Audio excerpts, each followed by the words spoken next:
very good morning to all of you.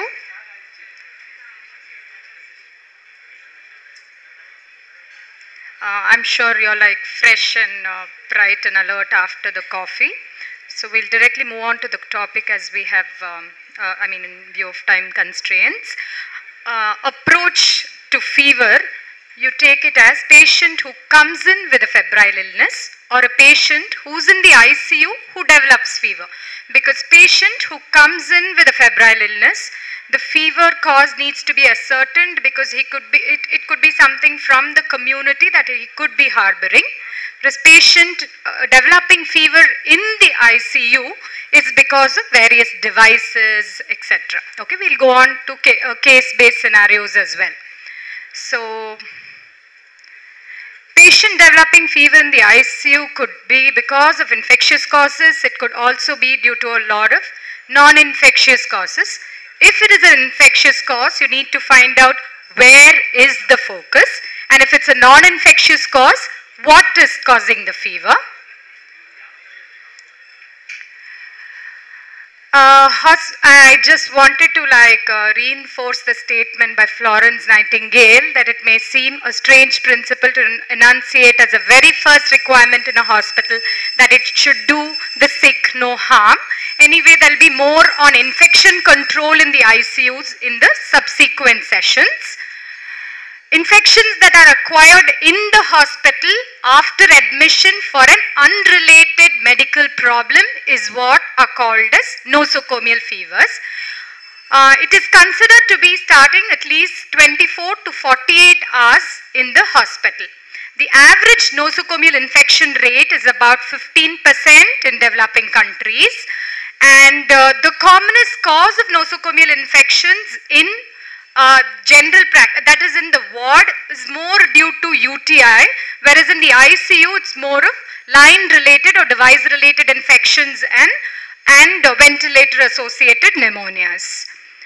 When do we say a patient has fever in the ICU? We have a definition by the SCCM which says if the temperature is above 101 degree, we define it as fever in the ICU. So we'll just go to the case scenarios now.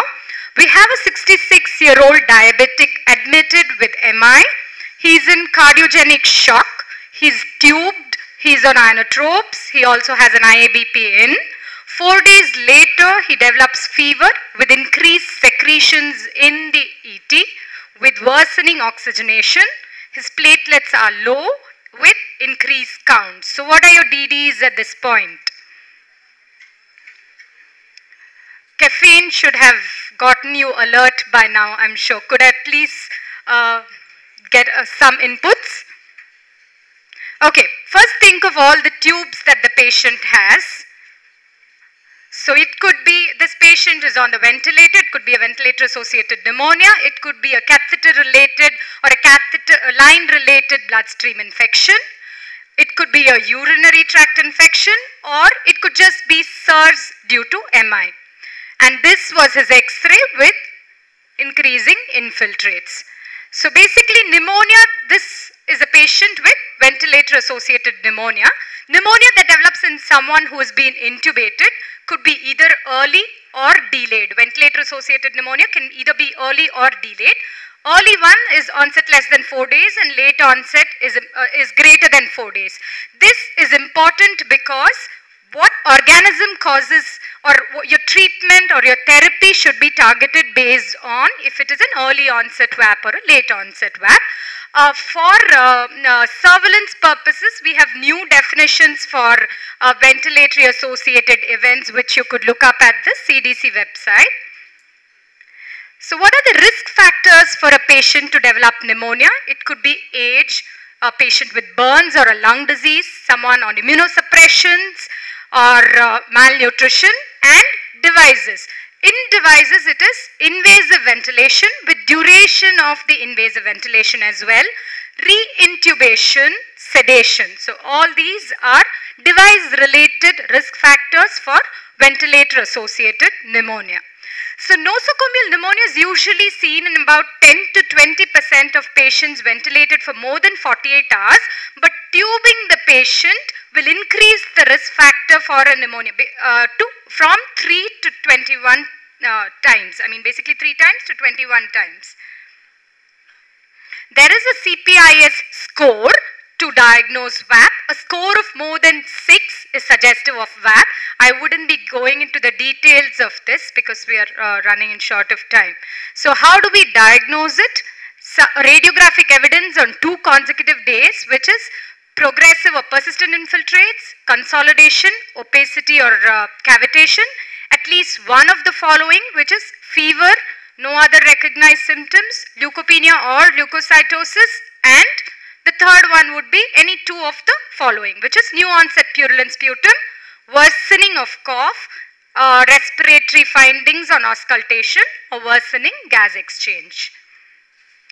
As I told you, you need to know when the pneumonia has set in, because your bugs are different in like say after 5 to 8 days, it's a late VAP. So you have more of your MDROs which pitch in, whereas early ones are due to the ones that are already there like community bugs, Strep and Haemophilus MSSA.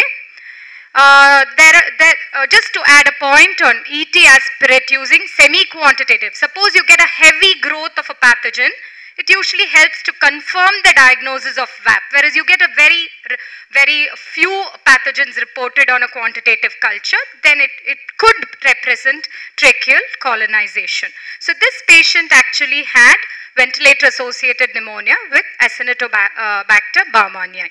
We'll go on to the next case. We have a 60-year-old gentleman diagnosed to have CA rectum. He's undergone an abdominoperineal resection. He's on TPN. Mind you, please note all the risk factors that this patient could have. He's been in the ICU for about 10 days. He's had a superficial SSI with E. coli, for which he's received cefoperazone sulbactam. So, off antibiotics the last 2 days, peripheral IV access is difficult, so he has a jugular line in and Foley in. So, you get called for a high-grade fever, borderline pressures. What do you think the source in this patient could be? He's got an abdominal surgery, he's on TPN, he's had a superficial SSI, and think of the tubes that he has. Okay? Okay. So, like I told you, can you also guess the organism that he could have based on the antibiotic exposure? What are the possibilities? He's received cefosulb, he's got a TPN, he's got a line-in, he's got an abdominal surgery. Good. Fungus, candida is a possibility. Anything more? Okay, he could have XDR gram-negatives or, okay, we'll see what he had. So, our differentials, he's had a superficial side collection. Could he have a deep one, intra-abdominal collection? Yes. Could it be a CLABSI? Could be. Could it be a CAUTI? Yes. I told you think of non-infectious causes. So, DVT is another possibility in this patient. Although, DVT is a cause of subacute post-op fever, which probably I'll just like brief you. So, what this patient had peripheral cultures and the line cultures growing enterococcus, possibly because of cefosulb exposure. Okay, so this patient, what is the definition for CLABSI? Clinically, you have a catheter site infection or you have systemic signs of sepsis with no other focus. And you should have a positive catheter culture which is based on a quantitative or a semi-quantitative method, and the organism has to be the same. The one that you draw from the line and the one that you have on the periphery needs to be the same. So how do you actually get CLABSI, which is central line related bacterial bloodstream infection? So how do you get it? You could either get it from the hub, that's why scrub the hub, or you could get it from the surface, or it can be a distant focus. So risk factors for CLABSI, I would say look at the patient. You have a critically ill immunosuppressed patient on TPN and burns. Look at the duration of catheter use, and also compared to a subclavian catheter, a femoral site is 10 times more thrombogenic and 4 times more prone to infection. Wide varieties of organisms causing CLABSI, probably in the Indian scenarios, you will have to think of ESBLs and XDR gram negatives apart from your coagulase negative staphylococci, your staph, like your staph epidermidis, your staph aureus and enterococcus. Look at the device site. I'm sorry about the crowded slide, but look for local sites of inflammation, look at phlebitis or lack of any other source for bacteremia. So this patient actually had enterococcal bacteremia. We'll go on to the next case, 72-year-old, day 15 of DHS, dynamic hip screw right hip, post-op UTI, treated, new fever spikes, and you get called. On examination, he's febrile, tachycardic, blood pressures are all right. He has some faint wheeze. CVS examination is normal. His extremities appear edematous. So what do you think the cause of fever in this patient is? This would... Okay, some of the differentials that I would tell you, it could be pneumonia, it could be implant infections, it could be a UTI relapse, it could be cellulitis, and as you rightly guessed, it could be DVT. So it's important to think about both infectious and non-infectious etiologies. Not every fever means infection. So his echo showed RV dysfunction and the Doppler confirmed what you just said, and it showed deep venous thrombosis. So what are the non-infectious causes for fever in an ICU? It could be an infarct, it could be hemorrhage, or it could be an MI, or you could have atelectasis causing fever. Then like we said, DVT and phlebitis causing fever, and you could have drug fever or a contrast or transfusion related. So all these would be non-infectious causes for fever in an ICU. We'll go on to the next case. Admitted post-RTA, initially had CSF leak, got started on ceftriaxone. He's stable afebrile for about 8 days, then starts with high-grade fever, nothing else to localize. His GCS is perfectly normal. He has no neck stiffness, no altered mentations, nothing. What do you think the cause of fever in this patient is? Would you want any more history from me?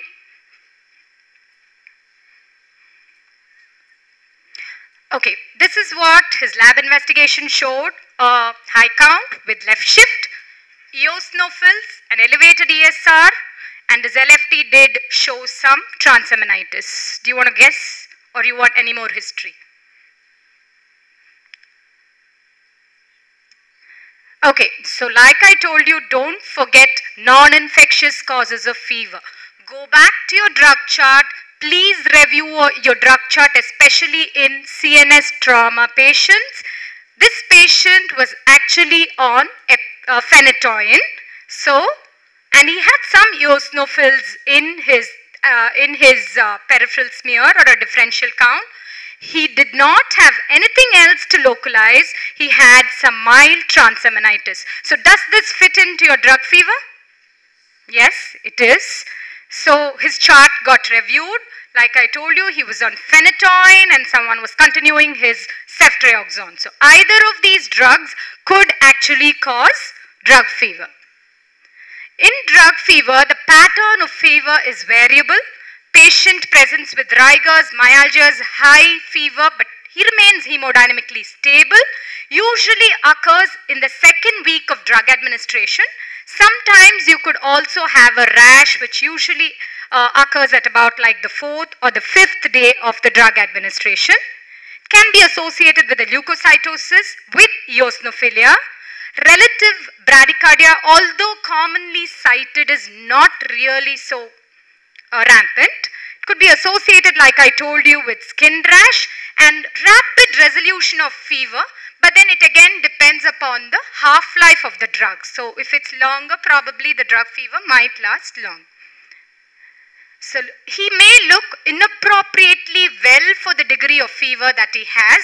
So these are the drugs which actually can cause drug fever, ranging from your amphotericin B to your phenytoin, salicylates, cephalosporins, and all these.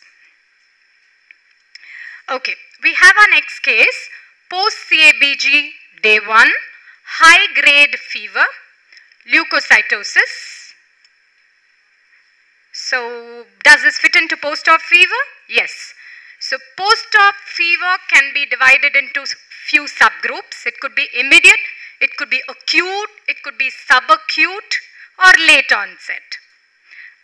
So, he actually fits into the first group, which is the immediate group.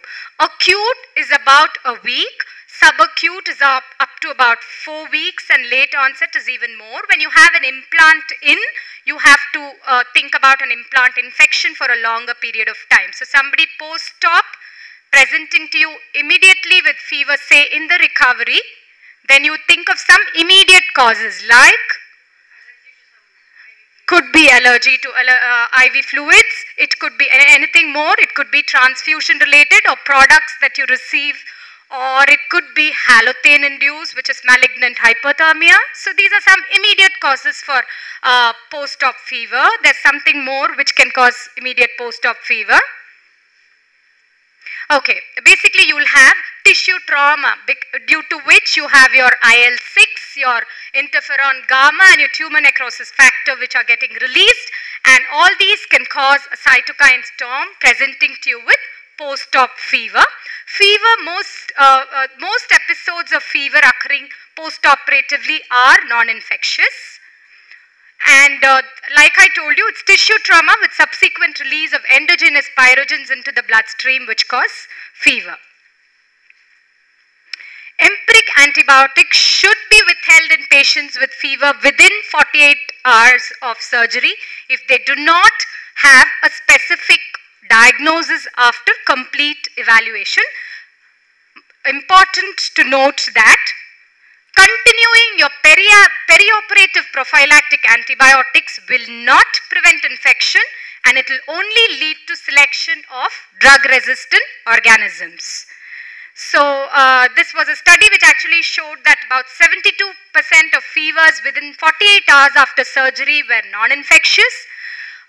Looking at acute causes of fever, just think of all the tubes again. It could be a CA-UTI, or it could be a line related, or it could be pneumonias. Your surgical site infections usually occur late, which is subacute causes of fever, and your drug reactions again are subacute.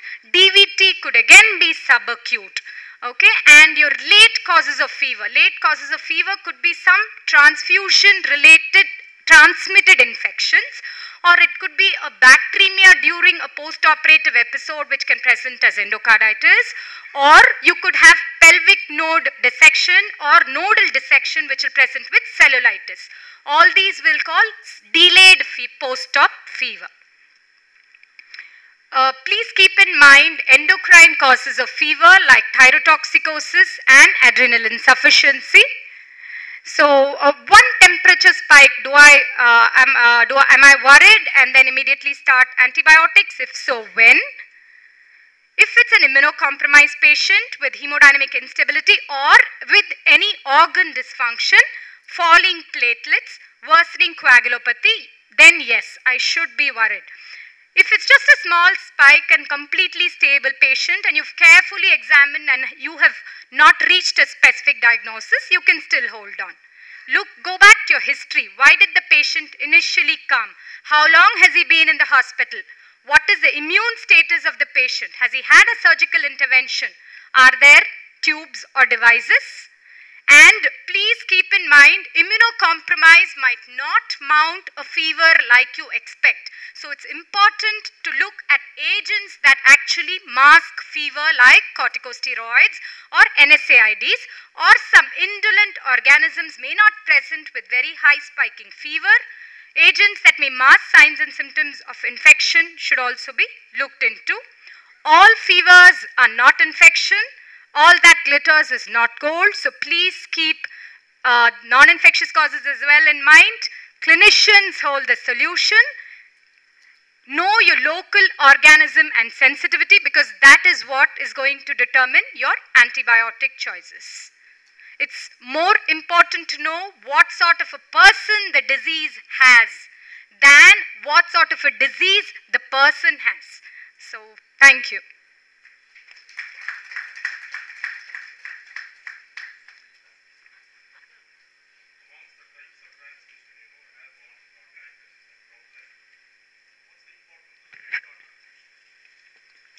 Vector transmission, not really much. It's basically like, yeah, not really much. I mean, basically in a hospitalized, they do. But then, I mean, I think it's just like protective, personal protection that matters more than.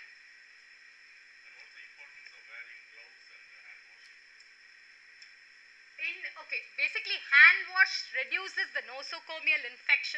See, we'll go into this topic more in detail to prevention of infection in the ICU, but then gloving and gloving would be like maybe an inserting peripheral IV, or when you're getting exposed to a patient's body fluids, this is like a standard precaution that you use. And then your hand washing is supposed to reduce nosocomial, you have something called the resident flora and the transient flora. Resident flora is like your coagulase negative staph, etc. Your transient flora are the ones which you actually transmit infection, like your Acinetobacter, the other XDRs. So probably, I mean, the hand washing is known, it reduces your transmission of nosocomial infections. We'll have a more detailed session on this during our infection control practices in the ICU. We have time. We can take one or two more questions. Any more questions?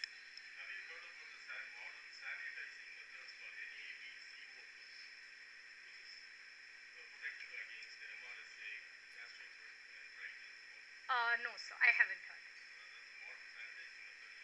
Okay, sir. If there are no more questions, thank you very much, Dr. Vidya, for a wonderful talk. We'll proceed towards our next session. Indication for high-end antibiotics. Dr. Nambi will be telling us when we should go ahead with higher-end antibiotics. Dr. Nambi.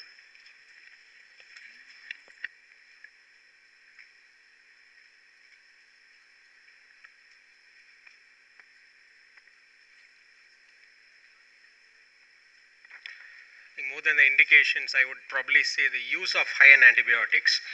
And this was a snap taken in Mumbai during one of those flash rains. It looks a happy-go boy swimming over the pool, but it's a roadside pool, so we need to remember that. So if you and I are using high-end antibiotics, it means that we are swimming in a shallow pool. So that is how the scenario exists. Disclosures, I think relevant to this talk, it's about antibiotics. So I have received honoraria for lectures, advisory board for many of these companies that produce antibiotics.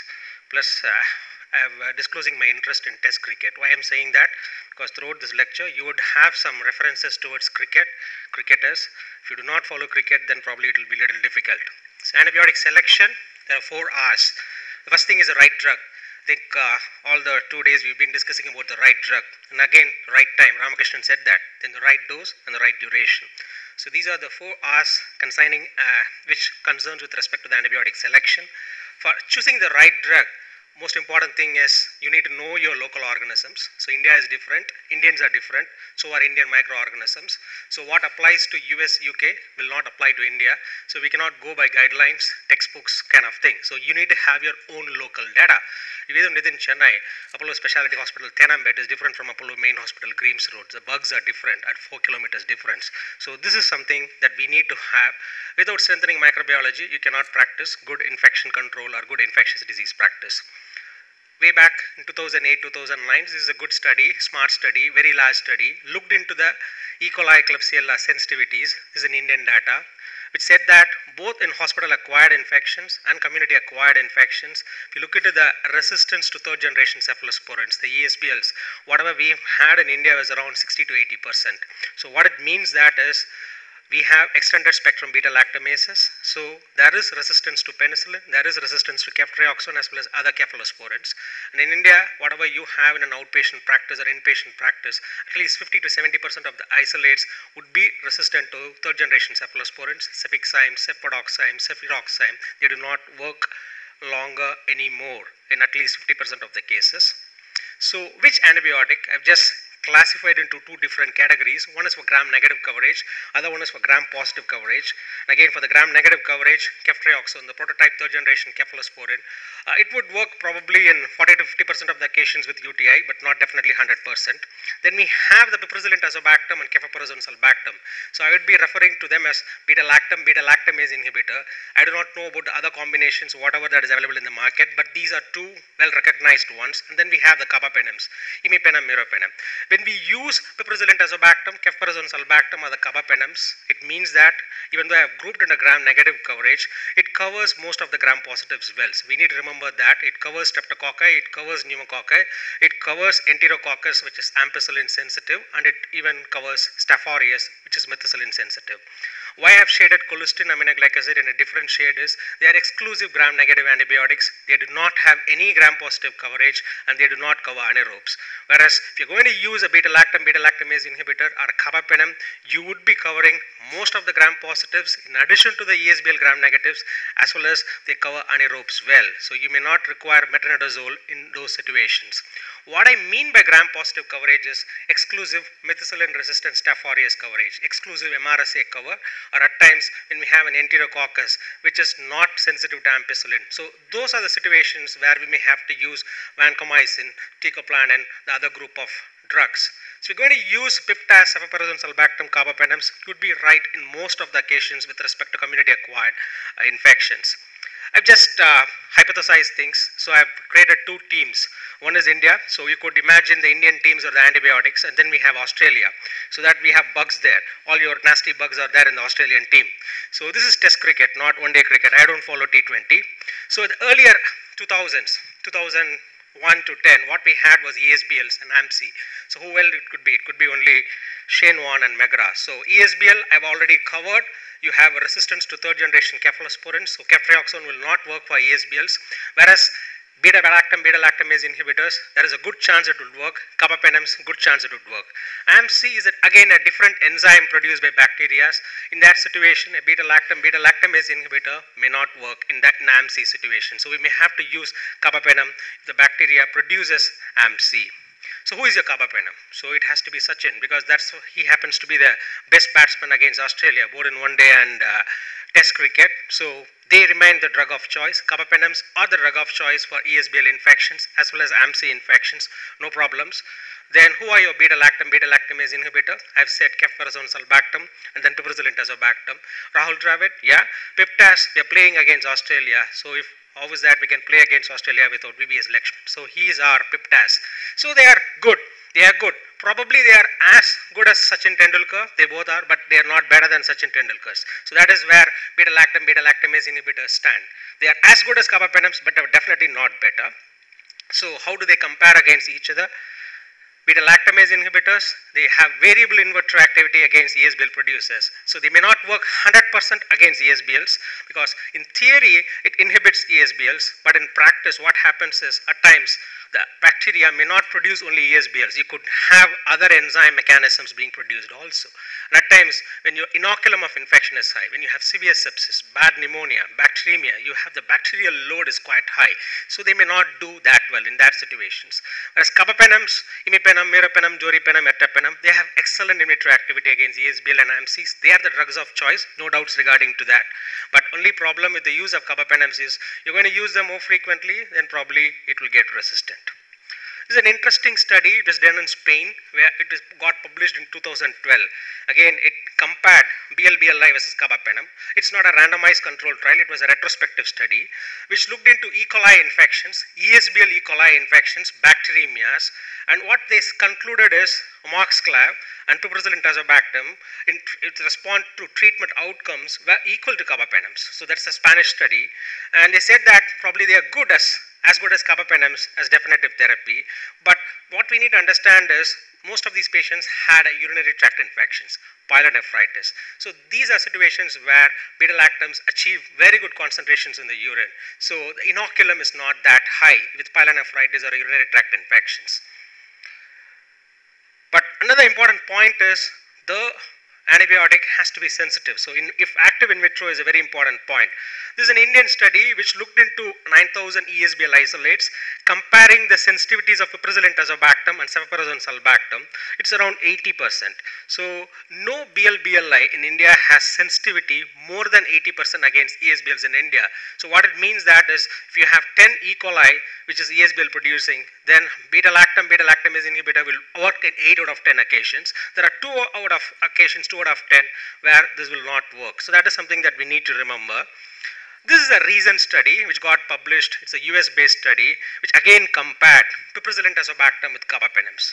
But this study outcome was totally different when compared to the Spanish study. The Spanish study said that BLBLIs are as good as carbapenems, whereas this study again is a retrospective study around 300 patients. Said that when you're going to use piperacillin tazobactam, the chance that the patient is going to die is a little higher. And they concluded saying that it's inferior to carbapenems for ESBL bacteremia. Why is that we have this difference? Because that study had pyelonephritis and only E. coli. This study has E. coli, Klebsiella and other organisms, and it was not only pyelonephritis. You had line-related sepsis, and you had pneumonia. So probably the inoculum was quite high in this inoculum of infections. So probably this study concluded saying that pip-taz is not as good as carbapenems. So for me, my verdict would be is what would I use in my practice, in patient practice? You go by the local epidemiology. You have your own data. If your ESBL isolates is greater than 80% sensitive, so if you have 10 isolates, out of which more than 8 is sensitive to cefoperazone sulbactam for the ESBL producing thing, then you could use as an empirical antibiotic. Always look into the clinical status and the patient profile. Most important thing is the affordability. I think cost, very, very important. Meropenem costs around 8,000 rupees per day, whereas cefoperazone sulbactam costs only 1,500 rupees per day. So there is a 6,500 rupees straight away cost difference per day. For 5 days, it's going to be some 30,000-35,000. So that is a very important factor to consider before what we choose, because not all patients are corporate, not all patients have insurance. So my practice with community acquired infections is I would use a cefoperazone sulbactam, piperacillin tazobactam for less serious infections, pyelonephritis. I am comfortable using it, whereas carbapenem I would reserve for multi-organ dysfunction, severe sepsis, septic shock, ICU hospitalization. That is where it stands. India is trapped in this perilous cycle. I do not know how many of you will be aware of this term called New Delhi metallo-beta-lactamase, NDM. 80s, we had infections. We were using a lot of fluoroquinolones. We were using cephalosporins. That led to the production of ESBLs. And we had infections due to ESBL producing E. coli, Klebsiella.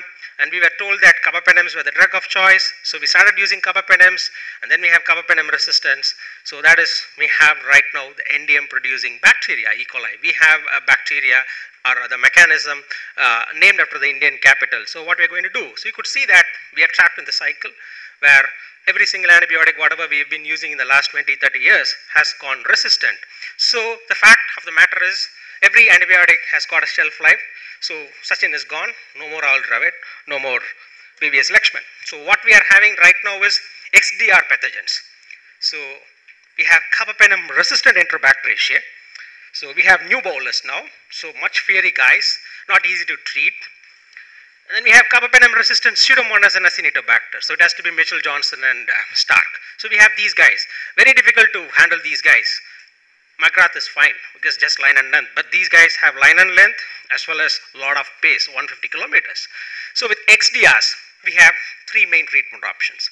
We could use the non-standard antibiotics for which resistance has not yet occurred. Example, colistin. So we have not been using that before 2008. This is a non-standard antibiotic. Or we could use the standard antibiotics for which with increased doses so that we could achieve the PKPD levels. So again, use carbapenems. That were the standard antibiotics.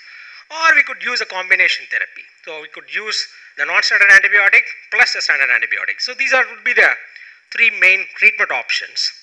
So what do we have for carbapenem resistant bugs? We could use colistin alone or in combination.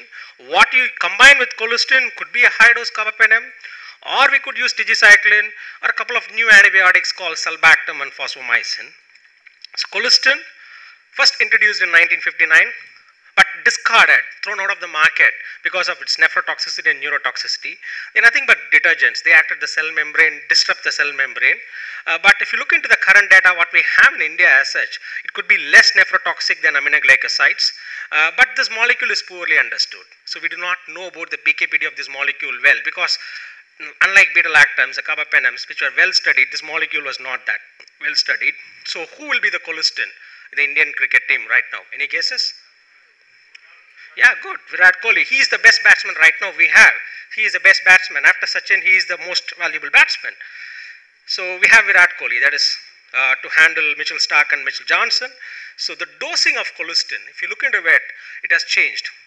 2008, it was 2 million units 3 times a day. 2010, it was 3 million units 3 times a day. Come 2012, it has changed. You're giving a loading dose, 9 million units stat, followed it by 24 hours later with 4.5 twice daily. So in a span of 5 years, the dose of colistin has gone for a toss. From TDS to BD, and then there is a loading dose. Why we need to give a loading dose? Because colistin takes 2 to 3 days to build up adequate levels. So you need a loading dose, and then you need to follow it 24 hours later with a routine dose, 4.5 million units twice daily. But colistin is not a super missile, so even though it has very good gram-negative coverage, it does not cover gram-positives, it does not cover anaerobes. But there are certain organisms like Proteus, Providentia, Marginella serratia, which colistin does not cover well. So we need to remember that. And you could see that as with any antibiotic. In the last 3-4 years, you would have seen that we have, if you look into the publications of colistin, you have the publications of colistin resistance also coming there. So when we started using colistins, and now we have colistin resistance, already we have a documented publication from India in Chennai right now where we had colistin resistance.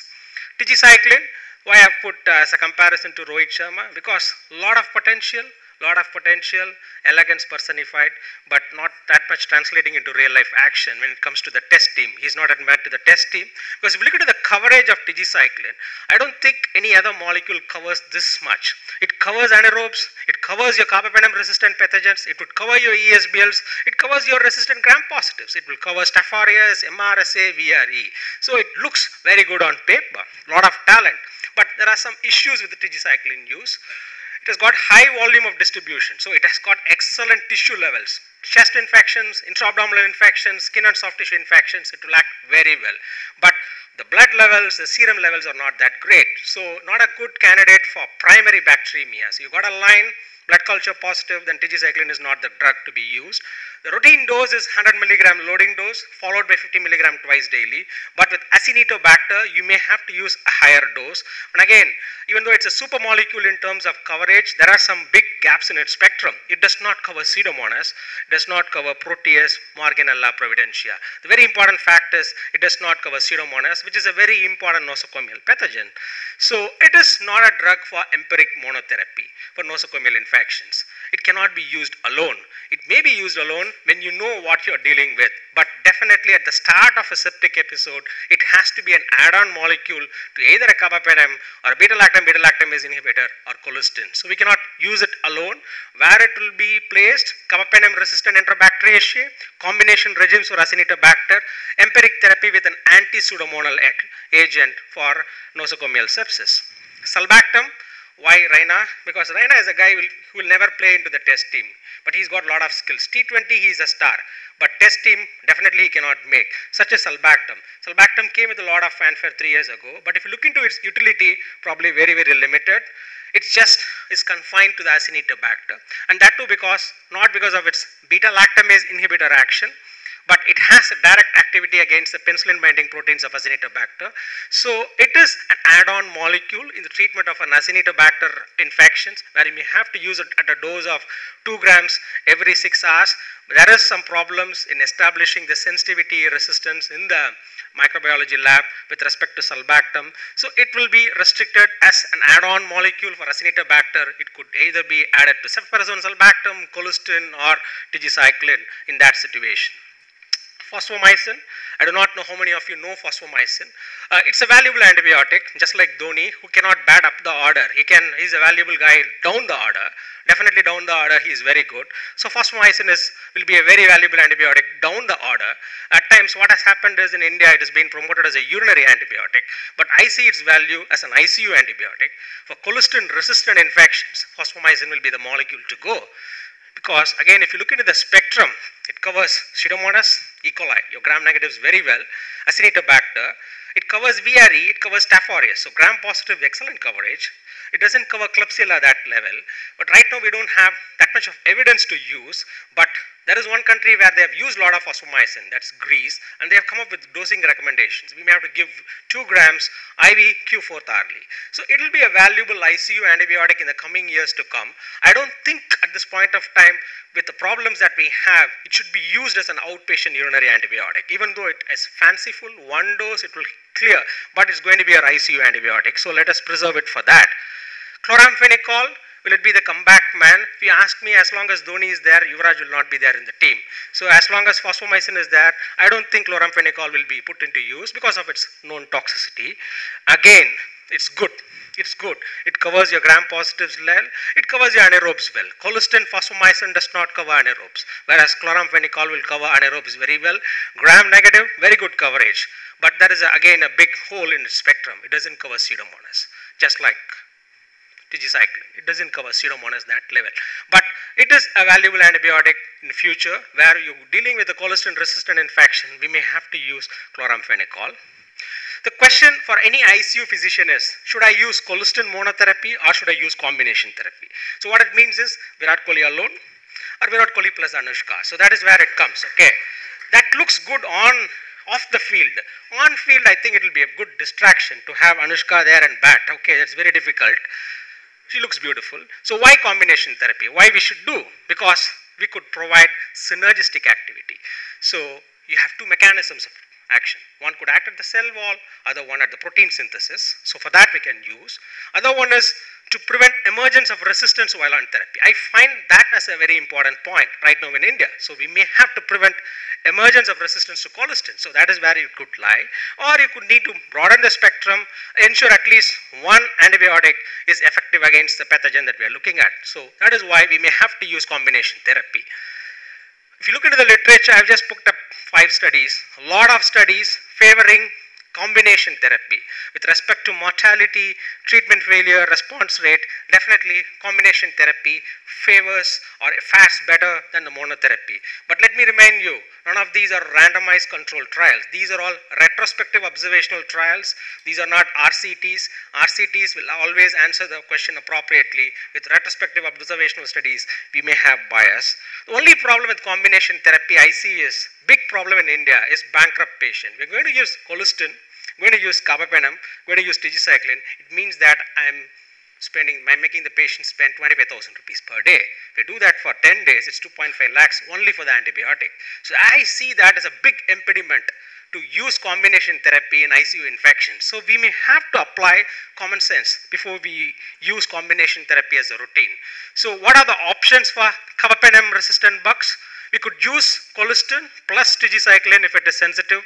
We may have to evaluate the use of these molecules, chloramphenicol, fosfomycin, amikacin, minocycline, which will be available next year, IV preparation, nitrofurantoin for outpatient cystitis, kind of thing, simple infections where you have a carbapenem resistant E. coli. We could use nitrofurantoin, cotrimoxazole, IV preparation is right now available, quinolones. So if any of these molecules is sensitive, I probably prefer to use that.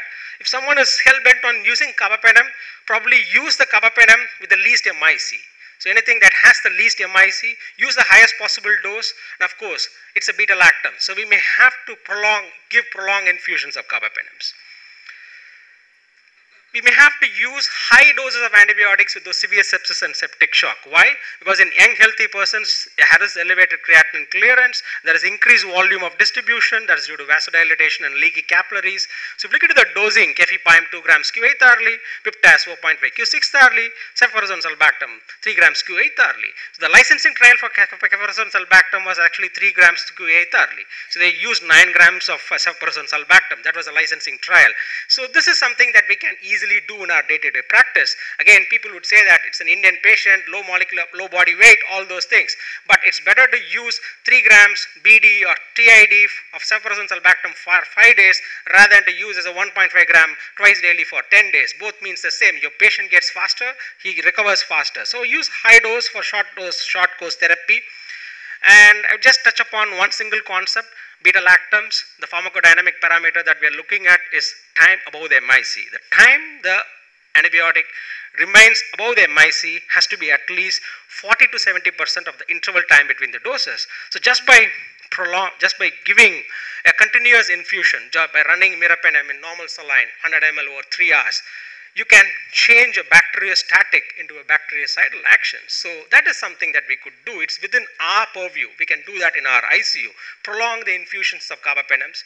And of course, we need to look into the stability of the molecule in the normal saline. That is also equally important. So with piperacillin tazobactam, cefuroxime sulbactam, we are comfortable giving a 60 minutes infusion rather than giving as a bolus dose. With carbapenems, we run it as 3 hours infusions. Touch upon gram positives, just 4 or 5 slides. I think I've completed my gram negatives. This is a very interesting case. 40 years female, no comorbids, fever with cough, 5 days. Scary X-ray, you could see that bilateral infiltrate. She is a housewife with no other problems. She had this kind of small pustules. So I'm going to deal with gram positives. So no big guesses. This is Staph aureus. So within 24 hours later, this lady had to be there in the ICU. Multiple inotropes, intubated, ventilated, and she died within 4 days. So this was happened to a 40-year-old lady without any comorbidities, had a community-acquired MRSA, pneumonia, severe sepsis, multi-organ dysfunction, and died within 4 days in spite of giving appropriate therapy. So what are the options that we have for bad MRSA infections? Vancomycin, plus points, time tested, it's the gold standard, well studied for bacteremia, endocarditis, good CNS penetration. The minus points, vancomycin, you may have to measure the vancomycin trough levels, more so in patients with renal failure. So I'm unsure about their therapeutic concentrations. Now, the last 2-3 years, we have demonstrated the MICs for the vancomycin with Staph aureus is rising. So if your MIC is high, greater than 1, then you may have some therapeutic failures. It's not a great agent for methicillin sensitive Staph aureus. And of course, there is this small concern about nephrotoxicity with vancomycin. What about teicoplanin? It's less nephrotoxic than vancomycin. Excellent results with pneumonia, soft tissue infections, bacteremia. It's a valuable outpatient antibiotic for bad staphylococcal infections because it has to be given as 400 milligram once daily. It can be given even intramuscular. So even if you do not have an IV access, you may use teicoplanin. But the problem is, if you look into the literature supporting the use of teicoplanin, you would not have because it's not FDA approved, it's not available in US, and it's not a good agent for CNS infections. Daptomycin, it's bactericidal, it covers MSSA well, excellent empiric choice, skin and soft tissue, very good agent, bacteremias, right-sided endocarditis, approved. Your VANC MIC is high, drug to be used. The minus points, it cannot be used for pneumonias. Why? Because the pulmonary surfactant destroys daptomycin. It's costly when compared to vancomycin teicoplanin. We may have to monitor CPK weekly. So that is a point with daptomycin. Linezolid, very common antibiotic. Most of us would be writing it in the outpatient and inpatient. Excellent oral bioavailability. Good antibiotic for soft tissue infections. Pneumonias, it works well. Excellent CNS penetration. It has an antitoxin effect. The minus points is it's not a good agent for bacteremias. And it's not a good agent for giving prolonged therapy. So if you've got an osteomyelitis, how I am comfortable giving it for 4 weeks? No, because you may have bad side effects like cytopenias, neuropathies, lactic acidosis, optic neuritis with linezolid. So we may have to warn the patients regarding these side effects. Again, I conclude my talk with re-emphasizing antibiotic selection is all about 4 hours, give the right drug, the right time, right dose, and the right duration. Thanks a lot for the patient hearing. It's a very interesting picture. It's taken in India, Guwahati. So you could see that 40 kilometers from Guwahati, these children have to cross from one village to another village in this bridge every day to attend their schools. At times we don't realize that we are all privileged, sitting in Chennai with all the facilities. We crib for even small things, but you have small children crossing this bridge, which I would not even touch this bridge with my little toe, but they are crossing it. With respect to the antibiotic use, I think anyone who is practicing ICU medicine, anyone who is doing it inpatient practice is just hanging out there with respect to the choice. So we may have to use it much more appropriately and wisely. If there are any questions, probably I would take 1 or 2 questions or we'll finish Sure, off. We'll have Fine. time for questions. We'll take some questions now.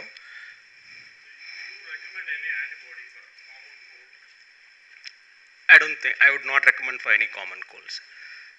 So I think if you want your patient not to take antibiotic for common cold, probably we need to spend time with the patient, trying to explain. Spend that 5 minutes time, try to gain his confidence. That is much more important. If you do that, then they will agree.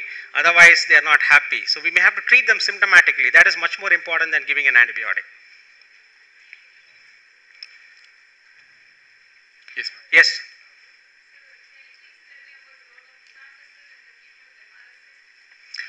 Rifampin is a very good drug. It's not only for MRS, even for Acinetobacter, it may have a role. But if you look into it, I think we have a very important role for rifampicin in India. So we are using it for TB. So let us conserve it towards the use of TB, not for Staph aureus. And even for Staph aureus, if you're going to use rifampicin alone, all rifampicin requires is just one-step mutation to get resistant. So rifampicin should never be used alone in the management of Staph aureus. It can be an add-on molecule. Right now, with serious staphylococcal infections like a prosthetic valve endocarditis, that is one area. In addition to the vancomycin or teicoplanin, whatever you're using, you could add rifampicin to that. Otherwise, in an outpatient situation, definitely a big no for using rifampicin. That is what I would say.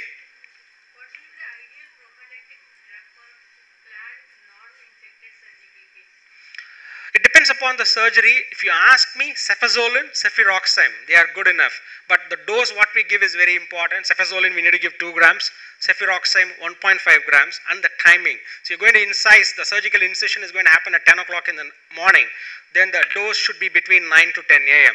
So at times what happens is they would start the antibiotic in the ward, morning 6 o'clock dose would be given, they would do the surgery at 12 o'clock in the afternoon. So that's not the way to be. So when they are incising, when you are in the surgical field, your antibiotic has to be at high levels, the concentration. So it has to be within 1 hour prior to the surgical incision. Just give 1 dose at proper high dose. That is very, very important. Cefuroxime, cefazolin fits the bill for most of the surgeries. For clean cases and clean cases, it should be fine.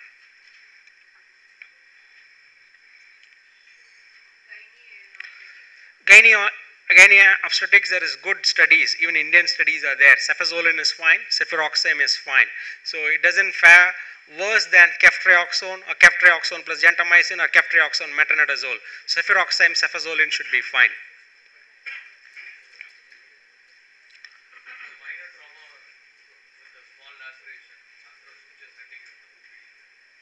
So what about prophylactic antibiotics? In general, I think prophylactic antibiotics would not be required. If you still want to not take a chance, give some prophylactic antibiotic. So what you're looking at is something that resides in the skin. So what you're looking at is some coagulase negative staph, Corynebacterium, diphtheria, or it could be Staph aureus streptococci. I think amoxiclav fits the bill. You don't need anything more than amoxiclav in that situation. But I would advise not to give. That's what I would say. But if you're concerned, probably we can give amoxiclav, nothing more than that.